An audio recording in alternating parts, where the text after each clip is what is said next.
Професоре Гаревски, над 800 земјотреси се регистрирани изминатиот период во Охрид. Тлото не престанува да се тресе. Можете ли да ни дадете ваше објаснување за тоа? Па вака, добро, значи 800 земјотреси, но да кажеме, ако се точно 800, пошто се многу, не може едни човек да ги изброи, значи 20 до 30, да кажем, земјотреси се со некоја повисока магнитуда, која што од кој што може би 4 до 5 се може да се почувствуваат, бидејќи се магнитуди над 3. Овие што сизмолозите известуваат дека се 800, тоа е, да кажеме, негде со магнитуда, како што и кажаме на телевизија, од 1 до 2, дури нема потреба да се вознемирува населението и да се потенцира тоа дека се 800 земјотреси.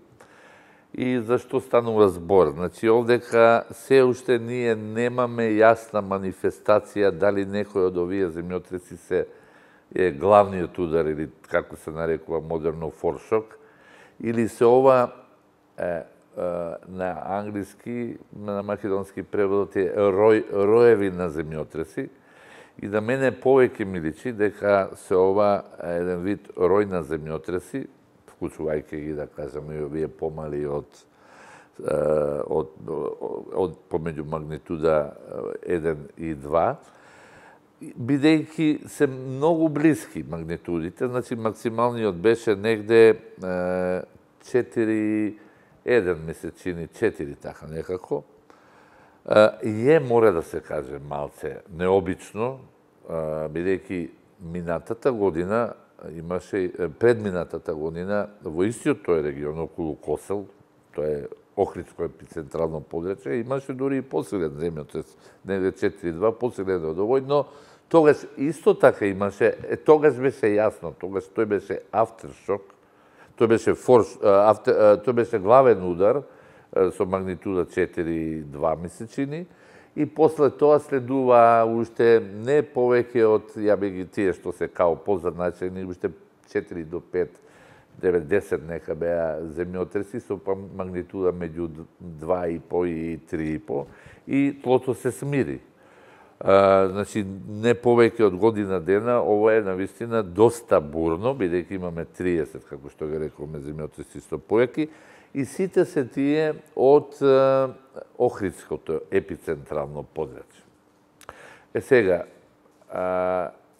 ова не е толку за изненадување, бидејќи целиот регион на Република Македонија, а особено Скопскиот, тамо Воландовскиот, Беровскиот и Охридскиот се исклучително активни, така да од другата страна на Албанија, значи од албанската страна на Охридското езеро, се случија многу неодамна, но тогаш ние некако не ги забележивме во медиумите. Значи, во 2009 се случи дури доста висок земјотрес, посилен од оној минатогодишниот Скопскиот. 2009 беше негде магнитуда 5-6, што е доста високо во регионот према Подградец, каде што има и тамо раседи, па имаше, да кажеме, 2009 5-4 во истиот тој албански дел, и имаше магнитуда 2012 4-4. Од оваа страна, значи, имаме ние нелани преклади, нешто сличен интензитет, реков овој 4-1, 4-2, и тој регион континуирано не мирува. Забележана е, да кажеме, се знае дека 1911 година во регионот на Подградец е забележен дури магнитуда негде повисока и од Скопскиот катастрофален од 63 година, со магнитуда негде 6-6, дури некои сеизмолози велат 6-7 магнитуда, што е многу висок силен земјотрес, и се знае дека во 6-тиот век сигурно, иако нема доволно баш податоци, се знае дека во 6-тиот век во Охрид е многу оштетен, дека голем број на објекти паднати, се предпоставуваше дека 518, но според познати експерти еден пријател на институтот Амброзис, тој велеше дека и од Империјал коледж дека е негде 527 година дека е катастрофален земјотрес повторно со некоја магнитуда од 6 плюс, да кажем. Граѓаните се вознемирени и го поврзуваат тоа со вулканот во Косол со оглед на тоа дека нели епицентарот е многу блиску. Значи вака, дефинитивно сега се активирани разседите од оваа страна, македонска страна, тргнувајќи, да кажеме, разседите, значи од Косал надоле по должината према Светинаум, да речеме таа сизмичка зона до Корча, а не онаа од другата страна на Охридското езеро, тоа е првата работа. Второ, ја не сум вулканолог, но сепак специјалност ми е инженерска сизмологија и особено земјотресно инженерство. И во Македонија нема живи вулкани. Значи, ова вулканот Косел не е вулкан. И не знам зашто не имаме мерак да викаме дека е тој единствен дури жив вулкан на Балканот. Тој ако бил некогаш ако имало вулкан, може да бил пред 100 милиони години, да не кажам активно нешто тамо. Тие манифестации на површината, сулфур и сите тие слични работи е типично за геотермални појави, кои што јас ги толкувам дека се јавуваат токму поради понекогаш активирањето на овој растет што иде паралелно по Охридското езеро од Охрид градот и што завршува до негде до Светинаум, што значи конкретно да одговорам, значи нема вулкан, тоа е придвижување на локалните раседи кои што се движат, тоа е имаме серија на раседи кои што се движат негде од 2 километра па негде до 18 километра раседи, кои што според одредени стручњаци, иако ми делува доста високо, дека може да предизвикаат и магнитуди помеѓу 6 и 7 степени по Рихтер, да го кажам. Знам дека е тешко да се предвиди, меѓутоа, кое е вашето видување? Ќе се смири тлото? Дали може би следи некој посилен земјотрес или уште неколку по... Знаете што, на вистина би било неодговорно да предвидам, бидејќи земјотресите не се предвидуваат, а ние па не сме видовити. Некако малце понеобично од пред 2 години. Очекував дека веќе ќе се смири. Лично ја не очекувам некој поголем земјотрес, иако овдека немаме, велам, како што реков на самиот почеток, овде немаме изразито нешто да има некој форшок, па меншок, па главен удар, па афтершокови, како да беше пред неколку дена како на главен удар, ама тие се толку блиски. По магнитуда не може да се каже.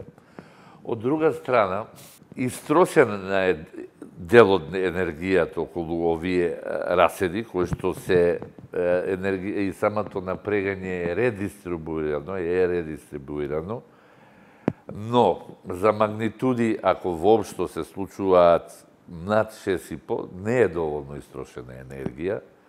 Ја би рекол дека за магнитуди негде да се случат до 5 и нешто, веќе е истрошена таа енергија, бидејќи имаме голем број на овие магнитуди 4,5 и 4 нешто. Така да, што би можел да спрема оваа логика да се каже, дека не очекувам да има магнитуди поголеми од 5, би рекол и може би едноставно ќе тлото во некој краток период од не повеќе од 1 до 2 недели дека потполно ќе се смири. Значи, заради некое трошење на енергијата не очекувам магнитуди поголеми од 5, но ова е лошото што ја не го очекувам ни тоа, бидејќи потенцијалот на голем број на сизмолози вика дека во Охридскиот регион може да дојде магнитуда 6 плюс нагоре, и ако предпоставиме дека баш оваа македонска страна не е зафатена со со таа магнитуда, иако повратните периоди нема доволно податоци, се можеби негде на 300-400 години. Значи, овие земјотреси нема да анулираат некоја магнитуда од 6-6,5, но сепак не очекувам дека тако нешто ќе се случи. Генерално, какви се градбите во Охрид? Апелирам и понатака апелирам, значи тоа го кажав и кога беше и минатата власт и сега. Едно е добро што негде 2009 година е донесен закон каде што институтот практично ги контролира сите проекти на цела територија на Република Македонија и за оние објекти што се поголеми од 300 квадратни метри, институтот иде уште 2 пати на терен во тек на градбата на таа карабина, каде што ние контролираме дали се постапува по проектот, односно дали градбата е направена како што била предвидена со проектот, односно контролираме квалитет на армиран бетон, квалитет на арматура, квалитет на бетон. На тие објекти, дури и магнитуда 6-5, може би ќе ги оштети, али да падне од овие новите, после 2009 година, скоро да тврдам, иако е малце илузорно, ниеден нема да падне. Пред година и пол, е дозволено надградба на објектите стари уште на 2 спрата. Тоа мислам дека оваа нова власт би трудитно тоа да го невозможи, бидејќи иако ние тоа го контролираме, бидејќи не се знае, не може идеално да се утвари квалитетот на бетонот на старите објекти и некои немаат ни проекти, немаат тие работи. Значи, апсолутно, ја и во минатото континуирано, може би 15 години изборам. Нема ризични објекти, оние што се проектирани, изведени, да кажам, негде од 90-тите навака, иако се мислеше дека не се квалитетни, тие воопшто не се ризични. Но исклучително се ризични објектите кои што се надградуваат, се однесува и за Скопскиот регион, се однесува и за Охридскиот, се однесува и за било каде. За тие објекти не можам да кажам. Што значи? Охриджаните кои што се во новите објекти треба мирно да спијат, макар и да има поголем земјотрес, но за овие другите не може да се каже како би се однесувале тие надградените, иако ние даваме мислења и позитивни врз основа на тоа што не е помината некоја тежина и врз основа на некои проекти што се даде. За мене тие континуирано зборам последните 10 години се ризични објекти. Професоре, при вчерашниот земјотрес, негде кон 11 часот, имаше дури сцена каде што луѓето вознемирени бегаат и од плажа, што реално нели на плажа не може ништо да се случи. Може ли некои ваши совети околу тоа како да се однесуваат во случај да следи некој посилен? Сите ние тешко се контролираме. И јас, иако давам совети, и јас кој си се случи во објект кој што знам дека е супер сигурен, многу непријатно е тоа чувство. На плажа навистина не треба да се гледа, да се бега и не знам што да се прави. Тоа е идеално место ствари за локација, кај што ништо не може да му се случи. Општо е познато, а и ние како експерти тоа го знаеме, значи, кога ќе се случи земјотрес, но потенцирам, ако објектот е проектиран сизмички, ако објектот не е проектиран сизмички, тогаш многу е тешко што да се препорача. Сите препораки во светот што се даваат се однесуваат под предпоставката дека објектот нема да се сруши. И треба и да знаеме, објектите не се рушат тако лесно. Практично она што го гледаме оние рушевини на телевизија, тоа се неквалитетни, несизмички објекти. Објектите кои што се проектирани по прописи не се рушат така лесно. Во тој случај се препорача, односно не смее да се бега од објектот, треба да се засолниме или под некое работно биро или под некоја цврста маса за јадење, за да не заштити од паѓање на предмети, превртување на плакари или библиотеки, или пак да не заштити од рушење на некои преградни зидови, кај што можеме или да погинеме, или да бидеме многу повредени.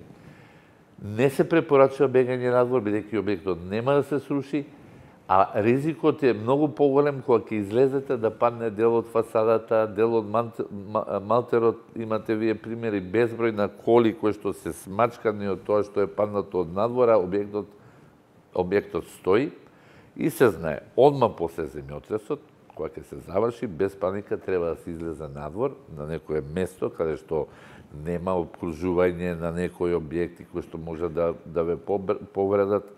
Ако можете на плажа, уште побаво, идеално е. Значи, некој дел на парк и сите тие такви работи. Значи, тоа се општи светски препораки, иако многу тешко ние можеме да се контролираме, но мораме да се контролираме. Бегањето нема да помогне прво, немаме време ако сме во зграда. Уште едно прашање имам, професоре. Се јавуваат граѓани во нашата редакција вознемирени од районот на Скопје, затоа што минатата година ова се случуваше во Скопје. Колкави се шансите сега и тука? Нула шанс. Ова е сосема друго епицентрално подрачје и не може, ако нешто воопшто тригерира, дури и тоа не може да тригерира. Значи имаме, како што реков, два паралелни раседа.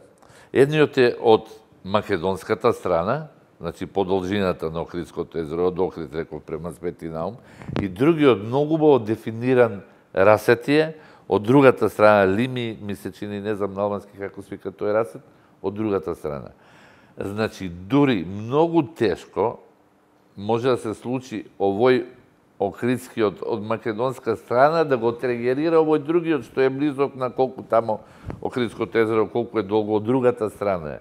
Ако уопште нешто се активира, би се активирал тој другиот расет. А Скопскиот расет да се активира, скопската расетни зони да се активираат од Охридскиот шанси нема, како што многу пати се плашат нешто од Италија да не оде тригерира некој нов земјотрес или да кажеме од овој северно-анатолиски расет од Турција да се случи. Значи ризикот таков е нула по однос на тригерирање.